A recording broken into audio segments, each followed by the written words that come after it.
Students, आज हम start कर रहे हैं ह्यूमन रिप्रोडक्शन में आर्तव चक्र यानी मेंस्ट्रुएशन साइकिल। आइए देखते हैं क्या होता है मेंस्ट्रुएशन साइकिल यानी आर्तव चक्र क्या होता है, उसके बारे में जान लेते हैं, उसके बारे में हम पढ़ते हैं। तो आइए स्टार्ट करते हैं मेंस्ट्रुएशन साइकिल। मेंस्ट्रुएशन साइकिल होता किन में है, तो आप बोल सकते हो आर्तव चक्र।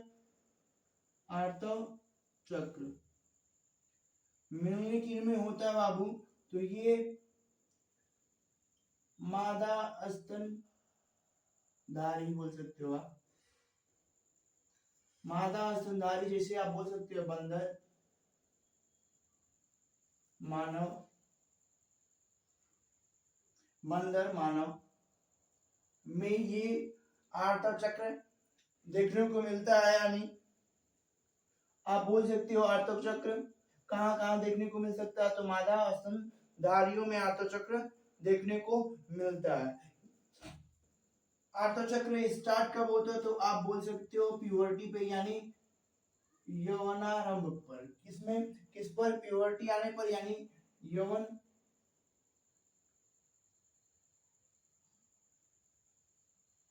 प्यूबर्टी आने पर। कब स्टार्ट होता है, प्यूबर्टी आने पर। कब स्टार्ट हो रहा है आर्तव चक्र, तो प्यूबर्टी आने पर होता है। आर्तव चक्र की शुरुआत होती है पहला आर्तव चक्र कब आता है, आप बोल सकते हो उसको क्या कहते हो, तो प्यूबर्टी आने पर आता है। कब, प्यूबर्टी आने पर। पहला आर्तव चक्र कब आता है, प्यूबर्टी आने पर आता है, जिसको हम क्या कहते हैं, रजो दर्शन कहते हैं। क्या कहते हैं, जिसको हम क्या कहते हैं, रजो दर्शन कहते हैं। क्या कहते हैं, रजो दर्शन कहते हैं। कब आता है, तो आप बोल सकते हो यौन या प्यूबर्टी आने पर आता है। किनमें होता है, तो मादा स्तनधारी यानी बोल सकते हो आप बंदर, मानव, या आप बोल सकते हो कपी में क्या होता है, ये सभी प्रक्रिया यानी आर्तव चक्र होता है। किनमें होता है, तो बंदर में, मानव में। कब होता है, यौनारंभ पर, आप बोल सकते हो प्यूबर्टी आने पर। पहला आर्तव चक्र को क्या कहते हैं, रजो दर्शन कहते हैं। लास्ट बोल सकते हो या अंतिम बोल सकते हो। अंतिम कब आता है, लगभग 50 वर्ष की आयु में। कब, लगभग 50 वर्ष की आयु में। कहते हैं क्या है इसको, तो आप इसको बोल सकते हो रजो निवृत्त। क्या बोल सकते हो, रजो निवृत्त। क्या कहते हैं, रजो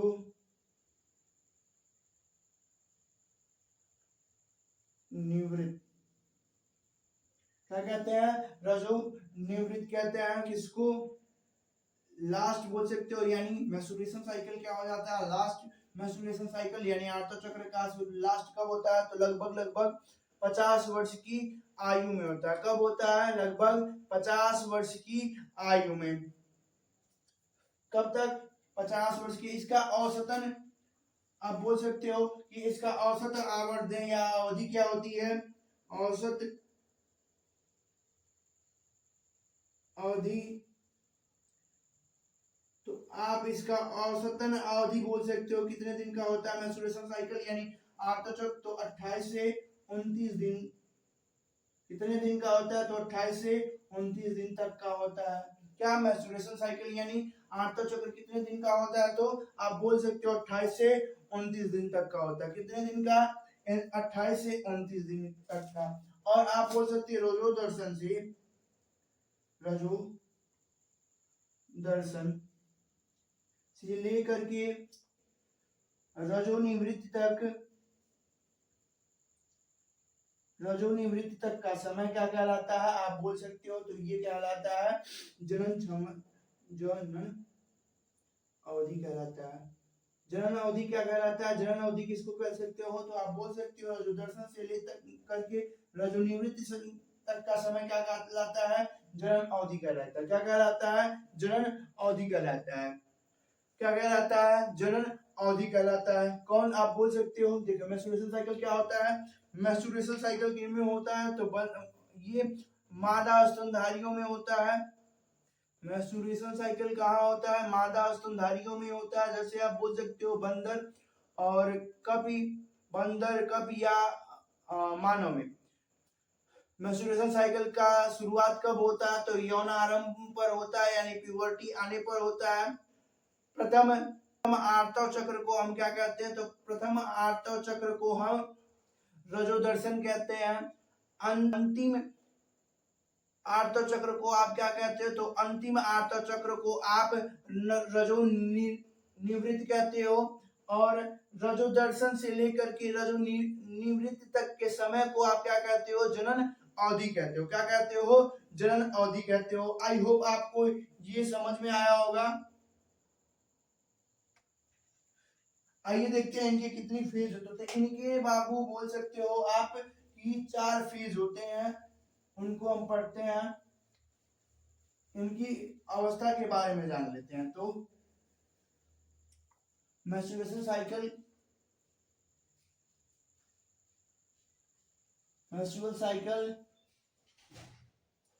की अवस्था के बारे में जानते हैं। तो इनकी अवस्थाएं कितनी अवस्था होती है? 4 अवस्था होती है। फर्स्ट आप बोल सकते हो कि क्या कहते हो आप बोल सकते हो ब्लीडिंग अवस्था, यानी रक्त स्राव अवस्था। फर्स्ट क्या होता है बाबू? ब्लीडिंग होती है। क्या होती है? ब्लीडिंग होती है। ब्लीडिंग यानी रक्त स्राव होता है। क्या होता है? फर्स्ट अवस्था को हम क्या कहते हैं? ब्लीडिंग फेज, या हम बोल सकते हो रक्त अवस्था होती है। कितने दिन की होती है? तो ये 1 से 5 दिन की होती है। क्या होती है? 1 से 5 दिन तक की अवधि को आप क्या कहते हो? रक्त स्राव अवधि या ब्लीडिंग फेज कहते हैं। क्या कहते हैं? रक्त स्राव अवधि या ब्लीडिंग फेज। ये कितने दिन का हो सकता है? तो आप बोल सकते हो मैक्सिमम 3 दिन का, 3 से 5 दिन तक चलता है। कितने दिन? 3 से 5 दिन। यानी आप बोल सकते हो 3 दिन तक में भी हो सकता है और 5 दिन तक भी हो सकता है। कौन? रजोस्राव में फर्स्ट में आप क्या पढ़ोगे? रक्त स्राव। रक्त स्राव कितने दिन का होता है? तो आप बोल सकते हो ये 3 दिन का, लगभग 3 दिन का होता है। कब स्टार्ट होता है? तो मेंस्ट्रुएशन साइकिल के प्रथम दिन से 5वें दिन तक क्या होता है? रक्त स्राव होता है। सेकेंड फेज में आप क्या पढ़ते हो? सेकेंड फेज में आप क्या पढ़ लेते हो बाबू? पुटकी अवस्था आती है। आप बोल सकते हो फॉलिकल फेज आते हैं। क्या आते हैं? फॉलिक्यूलर फेज बोलते सकते हो।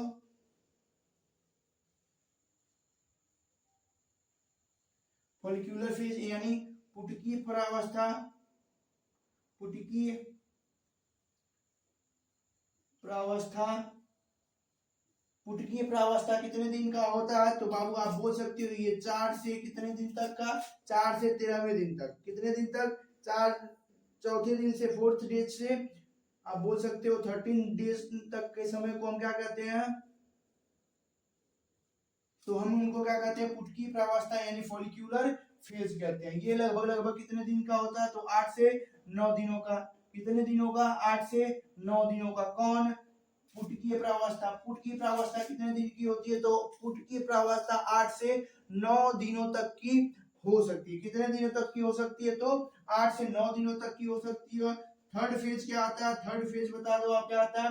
थर्ड फेज आता है अंडोत्सर्ग, यानी आप बोल सकते हो ओवोल्यूशन। ओवोल्यूशन में क्या होता है? अंडाणु का स्राव होता है। किसका स्राव होता है? अंडाणु। आप बोल सकते हो किसका स्राव? अंडाणु का, यानी ओवोल्यूशन फेज यानी अंडोत्सर्ग। अंडोत्सर्ग प्रावस्था ये कब होता है? ये 14th डे पे होता है। कितने डे पे?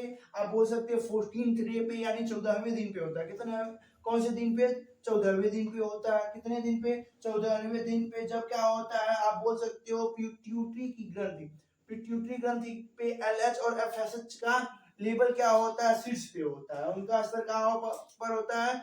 तो शीर्ष पे होता है। तब क्या होता है? अंडोत्सर्ग होता है। क्या होता है? अंडोत्सर्ग कौन से दिन पे होता है? तो आप बोल सकते हो 14वें दिन होता है। फोर्थ पेज क्या आता है? फोर्थ फेज आता है बाबू, आप बोल सकते हो ल्यूटियल फेज। ल्यूटियल फेज क्या बोल सकते हैं हम? ल्यूटियल फेज बोल सकते हैं, यानी स्रावी अवस्था। स्रावी प्रावस्था। कौन सी प्रावस्था? स्रावी प्रावस्था। फोर्थ को हम क्या बोलते हैं, ल्यूटियल फेज। ये ल्यूटियल फेज कितने दिन का होता है, तो ये ल्यूटियल फेज लगभग 14वें से 28वें दिन तक, कितने दिन तक का होता है, 14वें से 28वें दिन तक, यानी कुल कितने दिनों तक का होता है, तो 14 दिन तक का। कितने दिन का, 14 दिन का, 14 दिनों का। कितने दिनों का होता है, 14वें दिन का। यानी आप बोल सकते हैं मेंस्ट्रुएशन साइकिल यानी आर्तव चक्र। आर्तव चक्र, आर्तव चक्र में क्या आती है, 4 को प्रावस्था आती है। कौन, ब्लीडिंग यानी रक्तस्राव प्रावस्था। रक्तस्राव प्रावस्था कितने दिन की होती है, 1 से 5 दिन की होती है। यानी आप बोल सकते हो 3 से 5 दिन तक ये क्या होता है, रक्तस्राव होता है।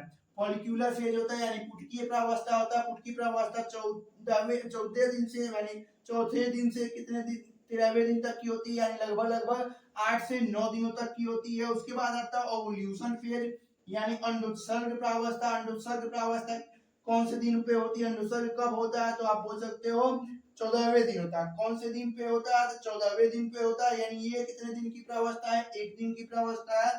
उसके बाद आता है ल्यूटियल फेज यानी स्रावी प्रावस्था, यानी 14वें दिन से लेकर के 28वें दिन का अवस्था। अगर क्या ना हो, फर्टिलाइजेशन ना हो, तो ये ल्यूटियल फेज आप बोल सकते हैं कंटिन्यू रहता है, यानी बना रहता है। लगभग कब तक बना रहता है, जब तक प्लासेंटा का निर्माण न हो जाए। कब तक, जब तक प्लासेंटा का निर्माण न हो जाए तब तक ये बना रहेगा। लेकिन कब, जब निषेचन हो जाता है। निषेचन नहीं होता है तो क्या होता है, एंडोमेट्रियम की दीवार क्या होने लगती है, फिर टूटने लगती है। कब टूटने लगती है, तो आप बोल सकते हो 1 से 5वें दिन के बीच। 1 से 5वें दिन के बीच क्या होता है, एंडोमेट्रियम यानी गर्भाशय की अंत स्तर की परत क्या होने लगती है, टूटने लगती है, जिसके साथ जो रक्त का क्या होता है, स्राव होता है। और योनि के रास्ते ये क्या हो जाते हैं, ये स्राव योनि के रास्ते बाहर निकल जाते हैं। कहाँ, योनि के रास्ते बाहर निकल जाते हैं। आइए इनके फेज को समझ लेते हैं। तो ये कहाँ से स्रावित होते हैं बाबू, तो ये पिट्यूटरी ग्रंथि से। आप कहाँ से बोल सकते हो, पिट्यूटरी ग्रंथि की प्रावस्था होती है। ये पीयूष ग्रंथि से क्या होते हैं, हार्मोन्स होते हैं। कौन से हार्मोन्स हैं, तो ये हैं पीयूष ग्रंथि के। कौन से ग्रंथि के, पीयूष ग्रंथि का हार्मोन। ये पीयूष ग्रंथि का हार्मोन क्या होता है, 1 से 5वें दिन तक क्या होते हैं, कंटिन्यू होते हैं। लेकिन जब अंडोत्सर्ग होने वाला होता है, क्या होने वाला होता है, अंडोत्सर्ग।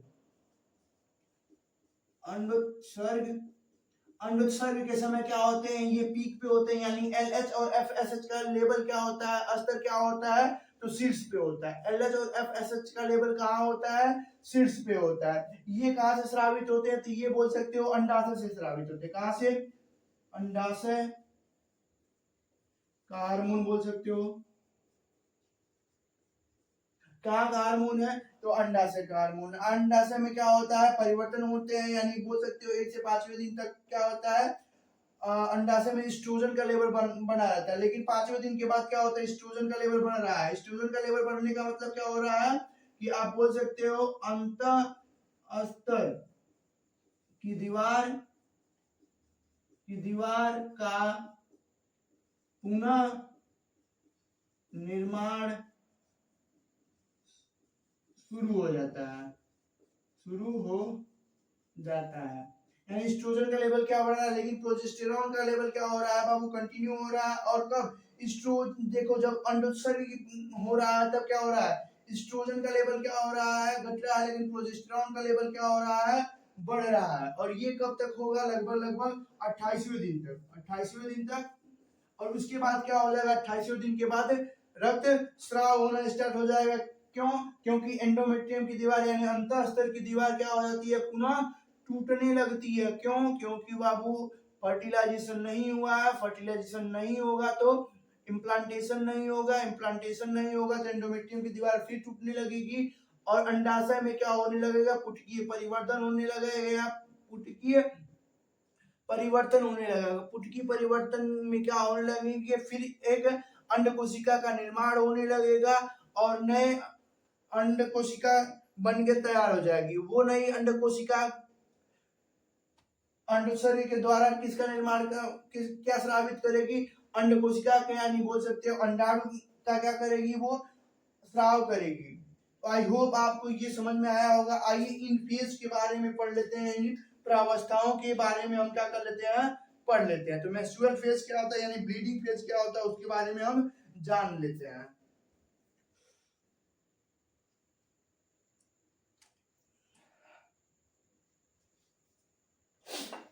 आइए देखते हैं मेंस्ट्रुअल फेज यानी रक्तस्राव की अवस्था क्या होती है, प्रावस्था क्या होती है उसके बारे में जानते हैं।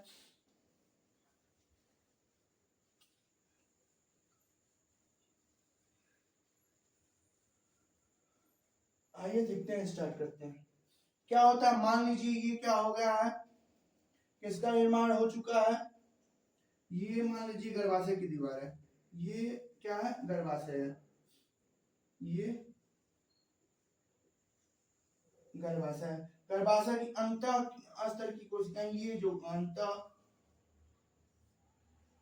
अस्तर बना हुआ, क्या बना हुआ है, अंत अस्तर बना हुआ है। इसमें क्या हो जाएगा, ये टूट जाएगा और ब्लड के साथ यून के रास्ते कहाँ आ जाएंगे, बाहर आ जाएंगे। कहाँ आ जाएंगे, बाहर आ जाएंगे। कब, 1 से 5वें दिन में। कौन, कितने दिन में, 1 से 5वें दिन में। यानी त्वक चक्र के 1 से 5वें दिन तक क्या होता है, रक्तस्राव होता है। ये एंडोमेट्रियम की दीवार क्या होती है, ये मान लो अंड कोशिका है या अंडाणु है, क्या है, अंडाणु है, और अंडाणु का निषेचन नहीं हुआ है। जब अंडाणु का निषेचन नहीं होगा तो क्या होगा, एंडोमेट्रियम की दीवार यानी अंत स्तर की दीवार क्या हो जाएगी, टूटने लगेगी। और देखो टूटती कब है, जब प्रोजेस्टेरॉन का लेवल क्या हो जाएगा,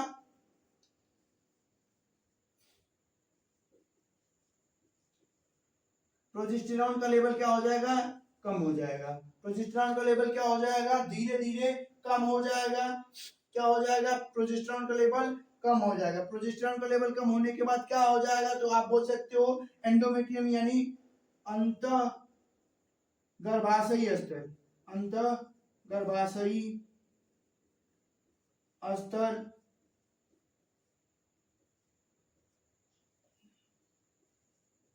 टूटने लगेगी। क्या होने लगेगा, अंत गर्भाशयी स्तर क्या होने लगेगा, टूटने लगेगा। और अंत गर्भाशयी स्तर के साथ साथ ब्लड यानी रक्त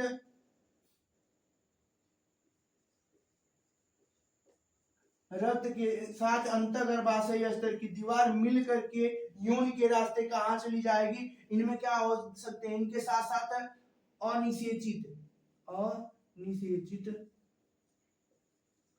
अंडाणु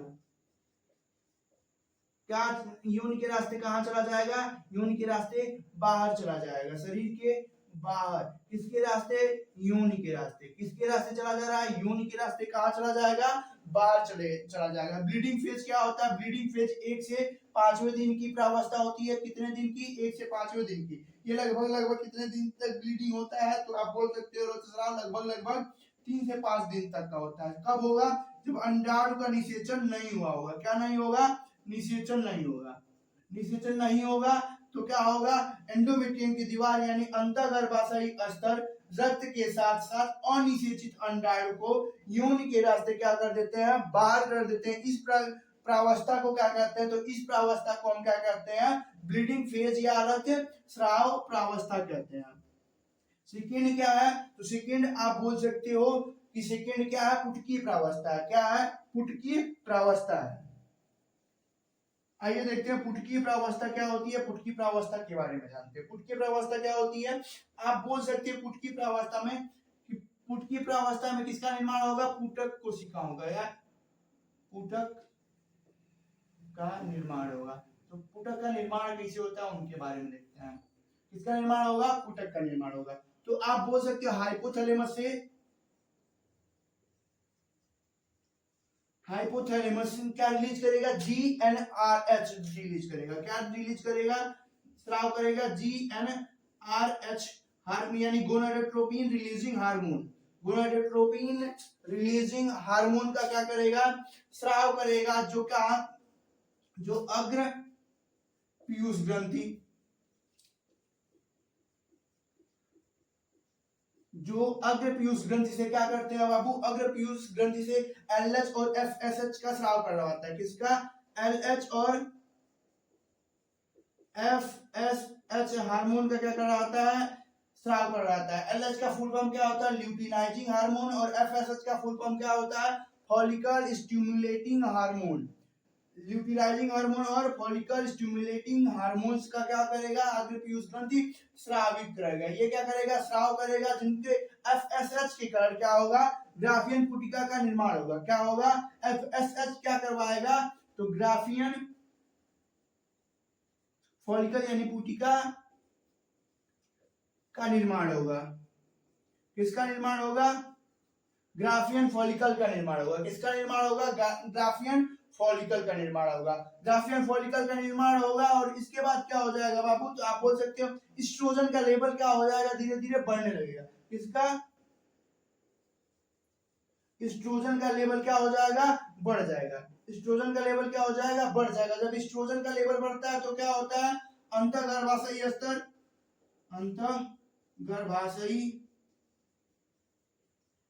स्तर का निर्माण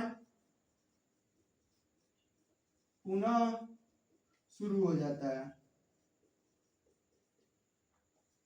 किसका निर्माण पुनः शुरू हो जाता है? तो आप बोल सकते हो अंतःगर्भाशयी स्तर का निर्माण क्या हो जाता है? पुनः शुरू हो जाता है। कब? जब एस्ट्रोजन का लेवल बढ़ जाता है धीरे धीरे। क्या हो जाएगा? एस्ट्रोजन का लेवल बढ़ गया तो अंतःगर्भाशयी स्तर फिर बढ़ जाएगी। यानी आप बोल सकते हो पुटेक की अवस्था में क्या होगा? यानी मेस्टुरेशन फेज के सेकेंड फेज में, यानी सेकेंड फेज को हम क्या कहते हैं? तो सेकेंड फेज को हम पुटकी प्रावस्था कहते हैं। क्या कहते हैं? पुटकीय प्रावस्था कहते हैं। पुटकी प्रावस्था में क्या होगा? पुटक का निर्माण होगा। पुटकी प्रावस्था में क्या होगा? पुटक का निर्माण होगा। किसका? पुटक का। पुटक का निर्माण होगा। पुटक का निर्माण कैसे होगा? हाइपोथैलेमस में क्या होगा? हाइपोथैलेमस क्या स्राव करेगा? जीएनआरएच का। किसका स्राव करेगा? जीएनआरएच नामक हार्मोन्स का क्या करेगा? स्राव करेगा, जो अग्र पीयूष ग्रंथि से एलएच और एफएसएच का स्राव करवाएंगे। किसका? एलएच और एफएसएच का स्राव कराएंगी। एलएच और एफएसएच में से एफएसएच यानी फॉलिकल स्टिमुलेटिंग हार्मोन ग्राफियन पुटिका का निर्माण करेगा। किसका निर्माण करेगा? तो ग्राफियन पुटिका का निर्माण करेगा। ग्राफियन पुटिका का निर्माण होने के साथ साथ एस्ट्रोजन का लेवल क्या हो जाता है? बढ़ जाता है। जब एस्ट्रोजन का लेवल बढ़ जाता है तो क्या होता है? अंतःगर्भाशयी स्तर का क्या हो जाता है? पुनः निर्माण शुरू हो जाता है। यानी अंतःगर्भाशयी स्तर क्या हो जाती है? पुनः बनना चालू हो जाती है। आइए तीसरा फेज देखते हैं, ओवुल्यूशन यानी अंडोत्सर्ग क्या होता है। तो अंडोत्सर्ग के बारे में जान लेते हैं। अंडोत्सर्ग होता क्या है? तीसरी प्रावस्था कौन सी प्रावस्था है? अंडोत्सर्ग की प्रावस्था है। कौन सी प्रावस्था है? अंडोत्सर्ग। तीसरी प्रावस्था कौन सा है? अंडोत्सर्ग यानी ओवुल्यूशन। कौन सी प्रावस्था है? ओवुल्यूशन की प्रावस्था। कौन सी प्रावस्था है? ओवुल्यूशन की प्रावस्था। ओवुल्यूशन कब होगा? जब LH luteinizing hormone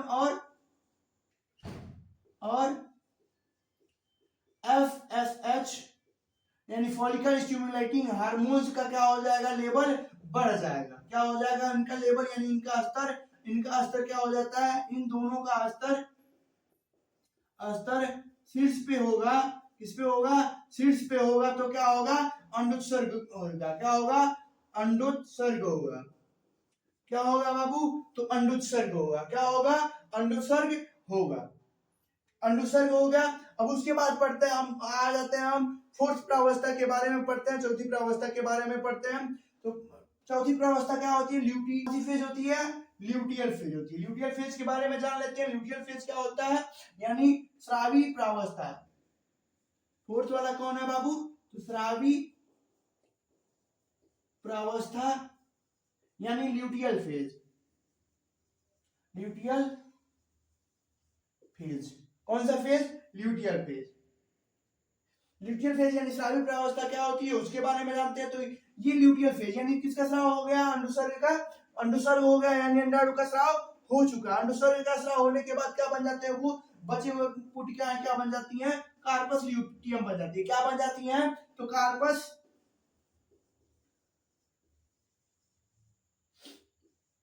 corpus luteum बन जाती हैं।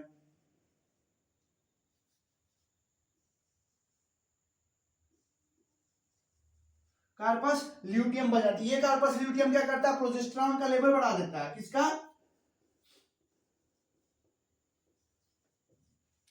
प्रोजेस्टेरॉन का लेवल क्या कर देता है, बढ़ा देता है। जब प्रोजेस्टेरॉन का लेवल बढ़ जाएगा, किसका लेवल बढ़ जा रहा है, प्रोजेस्टेरॉन का लेवल बढ़ जाता है, तो क्या होती है, अंतः स्तर, अंतःगर्भाशयी स्तर,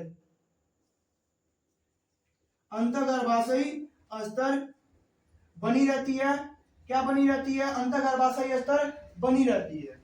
कौन बनी रहती है, तो अंतःगर्भाशयी स्तर बनी रहती है। उसके बाद क्या होता है, ये कार्पस ल्यूटियम अगर फर्टिलाइजेशन हो गया यानी निषेचन हो गया तो कार्पस एल्बिकेंस में परिवर्तित हो जाता है, और कार्पस एल्बिकेंस क्या करता है, गर्भाशय